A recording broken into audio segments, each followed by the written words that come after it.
அங்கங்க பங்குனி உத்திரத்துக்கு சாமி கும்பிட்டு முடிச்சுட்டு நானும் விஜயாக்காவும் பூக்கடைக்கு கிளம்பலான்னு வந்தாச்சு. க்ளே பேக்கரிக்கிட்ட வந்தோடனே பைக் அங்கே ஓரம் விட்டுட்டு அங்கேருந்து பஸ்ஸில் பூக்கடைக்கு போகலான்னு சொல்லிட்டு பஸ் ஏறியாச்சு. பார்த்துக்கங்க, பஸ்ஸில் ஏறினோடனே மேடத்துக்கு இடம் கிடச்சிச்சு.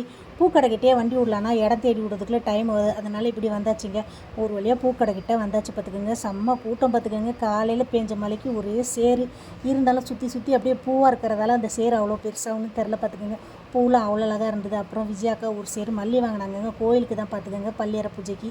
அதுக்கப்புறம் இட்லி பூ எங்கேயாவது இருக்கா பரசக்தி இருந்தாங்க. கொஞ்சம் தள்ளி வந்தோன்னே இட்லி பூ இருந்தது.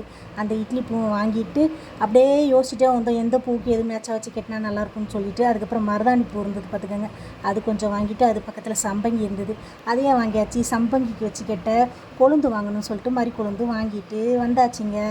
அப்படியே பஸ் ஸ்டாப் கிட்ட வந்தோடனே விஜயாக்கா வீட்டுக்கு தேவையான குடமிளகா ஒன்று எடுத்துகிட்டு பஸ்ஸு ஏறியாச்சு. அதுக்கப்புறம் பைக் இருக்கிற இடத்துக்கு வந்துட்டு அங்கேருந்து வீட்டுக்கு கிளம்பியாச்சு. இந்த வீடியோ பிடிச்சா லைக் பண்ணுங்கள், சேனலை சப்ஸ்கிரைப் பண்ணுங்கள். பாய்.